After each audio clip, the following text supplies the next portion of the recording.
Welcome back to my channel. My name is Anthony, and in this video we're going to be going over some news that happened about 3 months ago. Now this is something that I haven't heard a lot of people in the personal finance community talk about, but it's something that's actually really cool and important for you for both your security as well as credit. Now I'd be willing to bet everything that I'm worth that you and I both know somebody who's been affected economically because of the pandemic that we're in right now. Now luckily in a lot of cases companies and the government have stepped up and they've provided some unemployment benefits, other stimulus bills, and then fee waivers and discounts and various things like that. However, one of the other changes that's happened because of this crisis is that you're now able to get weekly reports of your actual credit report from all 3 crediting agencies. Now, if you're like, bro, I already get that every single day on Credit Karma or on your credit card app, I have a little bit of news for you.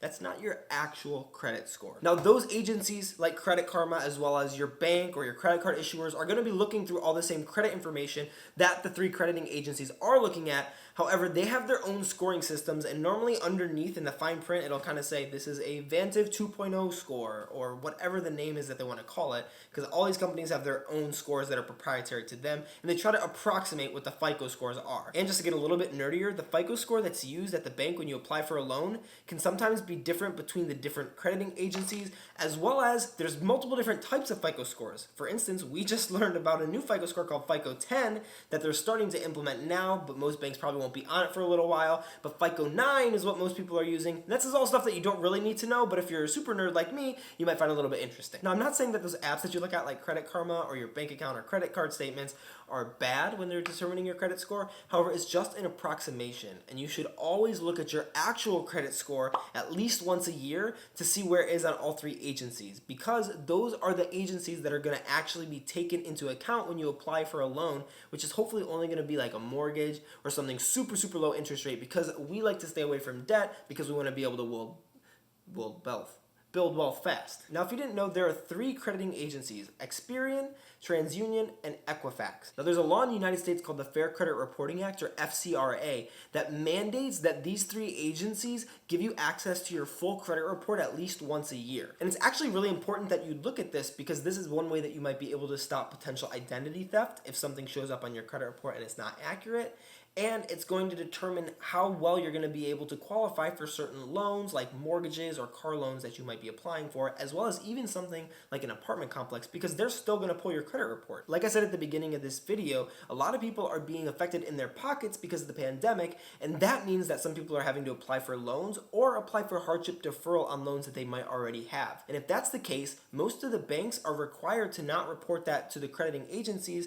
However, they might mistakenly do that, or they might not be in compliance. And so if you have a loan that is in hardship deferral right now and the banks aren't supposed to be reporting that to your credit, if you pull your credit report and see that they're doing that, you would be able to contact the crediting agency, contact your bank, and have that be reconciled, hopefully. However, if you're only able to pull your full credit report once per year, then what good does that really do you if you're going through this pandemic? So the 3 credit reporting agencies, Experian, TransUnion, and Equifax, all said that from the end of May to April of 2021, you're going to have weekly access to your full credit report. Now, this is a good thing because you want to know your credit score, and that's going to be on there. However, you also want to make sure that everything that's going on with any loans you might have now or any loans that you're going to be applying for is accurate. So now I'm going to walk you through exactly how to pull up your credit report, where to go, because there are some spam sites who might just be trying to get your information, as well as what to look for on your credit report to make sure that it's completely accurate. And throughout this video, you'll be able to see my credit score.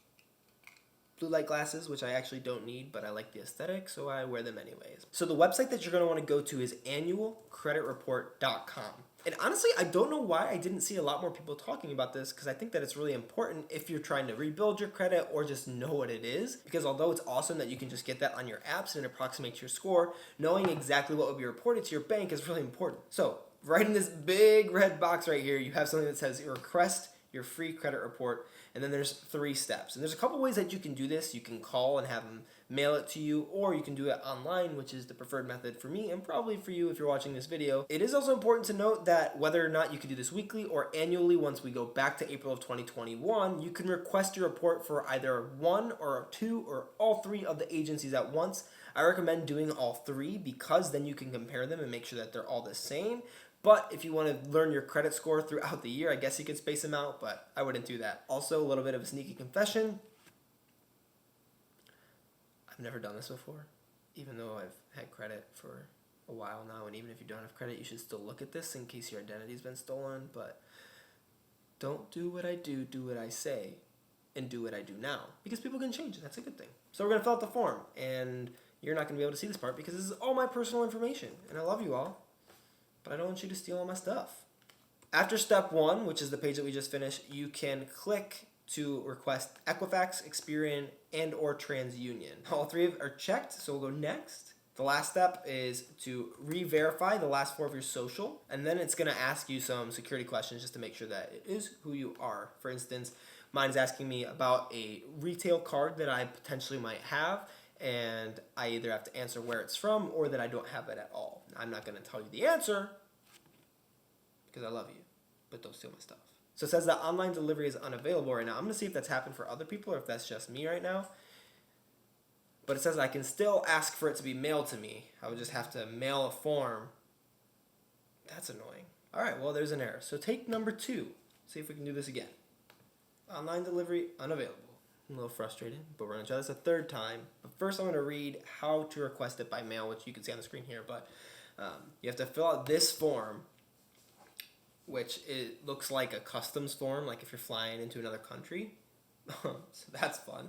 You have to mail it to them in Georgia, and then you have to mail a copy of one of each of these items. So your social security card, a pay stub with your social security number or W-2 form, as well as driver's license, rental or lease agreement, pay stub with your address or utility bill. This time it said proceed to the next report that you've requested. The first time it gave me an error after Equifax failed me. Experian, let's see if it'll give me a credit report.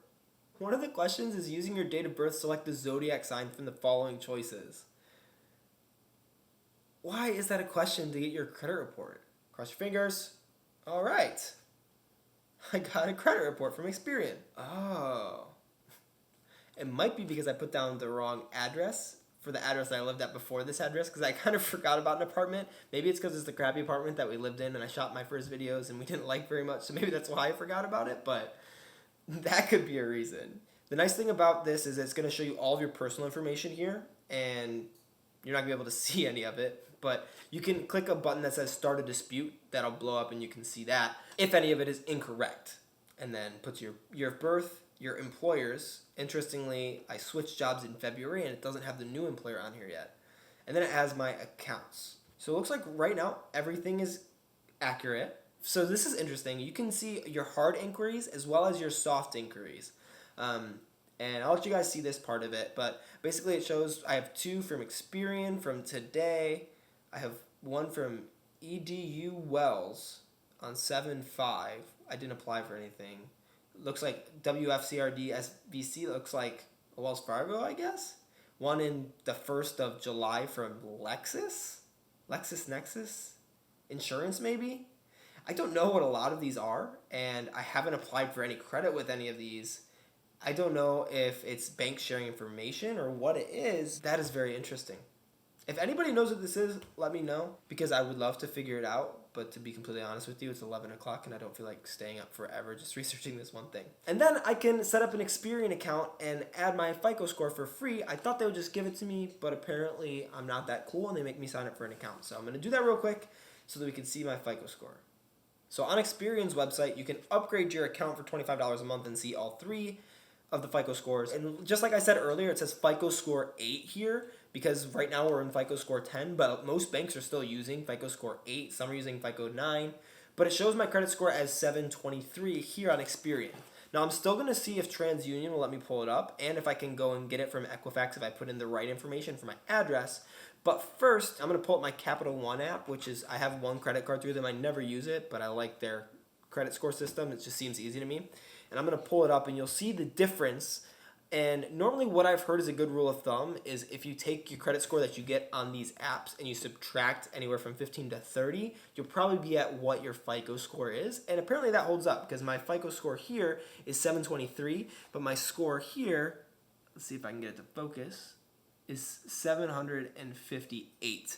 So that's a good 35-point difference. And if I was just going off this, I would be in the excellent credit rating with most banks. However, I'm only in the good credit rating with most banks with a 700 to 750. So being above 750 on here makes me think, oh, I'm doing amazing. And I'm not doing bad. I'm a 723 with Experian.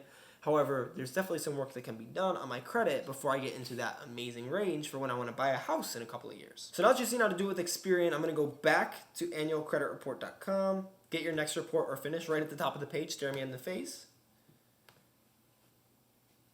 And let's check out TransUnion. I like that the way that this is structured a little bit better because it shows you month by month, whereas the last one just showed you kind of how you're doing currently, or if you ever have had any delinquencies. Luckily, I haven't had any late payments or anything on any of my cards, so that's not a problem. However, it shows me month by month, which is really nice. All right, I'm going to ask it to show me my credit score, and I'm sure it's going to make me sign up again. Signing up for all of the accounts. Why doesn't it just give me my credit score? I guess that's technically not in the FCRA, the Fair Credit Reporting Act, where it says that you have to see your report. However, this is kind of a really important piece of information for most people to know. I have to pay for this? Hold up.